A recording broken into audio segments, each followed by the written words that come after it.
দেশ বা বিদেশ থেকে যারা এই ভিডিওটা দেখছেন তাদের সকলের জন্যই ভিডিওটা গুরুত্বপূর্ণ। শুধুমাত্র এখন দেশের মধ্যেই সীমাবদ্ধ থাকছে না পাসপোর্টের তথ্য সংশোধনের বিষয়টা। বেশ কিছু দেশ থেকেই কিন্তু এখন বেশ কিছু পরিপত্র জারি করা হয়েছে বাংলাদেশি দূতাবাসগুলো থেকে। তো এখন আপনি আপনার পাসপোর্টে তথ্য সংশোধন করতে পারবেন, আপনার নিজের নাম হোক, পিতার নাম হোক বা মাতার নাম হোক। জাতীয় পরিচয়পত্র ছাড়া আপনি আপনার পাসপোর্টে তথ্যগুলোকে কিভাবে সংশোধন করবেন, অথবা আপনার জন্ম তারিখ, জন্ম সাল, জন্ম মাস, এই জিনিসগুলোকে। ভিডিওটা গুরুত্বপূর্ণ হতে যাচ্ছে, তাই ভিডিওতে লাইক করে শেয়ার করে আমাদের সঙ্গী থাকুন বিস্তারিত বিষয়গুলো জেনে নেওয়ার জন্য। দেশভেদে সামান্য কিছুটা পেপারস হয়তো বা এই দিক ওই দিক হতে পারে। তো এখানে বলে দেওয়া রয়েছে বর্তমান সময়ে আপনার যে পাসপোর্ট রয়েছে সেই পাসপোর্টের ফটোকপি এবং পাসপোর্টের মূল কপি কিন্তু আপনাকে সংযুক্ত করতে হবে। পাসপোর্ট হারিয়ে গেলে তার পুলিশ প্রতিবেদন এবং লস্ট যে রিপোর্টটা রয়েছে সেটার অরিজিনাল কপি আপনাকে সংযুক্ত করতে হবে। আবেদনকারীর জন্ম নিবন্ধন সনদ অর্থাৎ বিআরসি যেটা রয়েছে সেটা অবশ্যই অনলাইন ভেরিফাইড কপি কিন্তু হতে হবে। তাছাড়া জেএসসি অথবা জেডিসি, এসএসসি অথবা দাখিল কারিগরি উন্মুক্ত বিশ্ববিদ্যালয় এবং সমমানের যে কোনো একটি সনদপত্র কিন্তু আপনাকে দাখিল করতে হবে।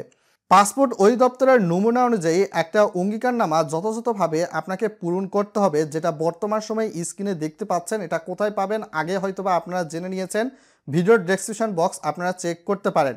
আপনি যদি ফ্রান্সের বাসিন্দা হয়ে থাকেন তো এক্ষেত্রে অবশ্যই ফ্রান্সের রিসিপিসি বা সিজুর বা রেসিডেন্ট কার্ড যেটা রয়েছে সেটার মূল কপি এবং ফটোকপির প্রয়োজন হয়ে থাকবে।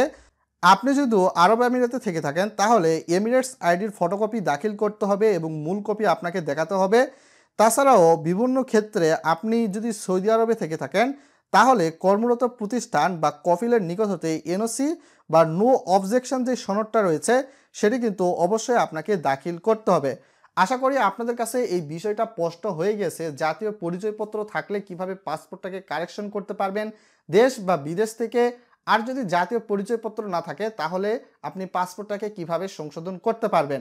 যারা এই মুহূর্তে দেশে অবস্থান করছেন তাদের ক্ষেত্রে অবশ্যই কিন্তু এই কফিলের এনওসি সনদ বা যেই দেশে অবস্থান করছেন সেই দেশের ওয়ার্ক পারমিট এগুলার প্রয়োজন হবে না। তাদের জন্য অবশ্যই প্রথমে অনলাইনে পাসপোর্ট কারেকশনের জন্য আবেদন করতে হবে। তার পরবর্তীতে সামারি প্রিন্ট আপনাকে প্রিন্ট করে নিতে হবে। ব্যাংকে পাসপোর্ট সংশোধনের নির্দিষ্ট ফি জমা দিতে হবে। তার পরবর্তীতে আপনার আঞ্চলিক পাসপোর্ট অফিসে সকল প্রয়োজনীয় ডকুমেন্টস নিয়ে কিন্তু যেতে হবে।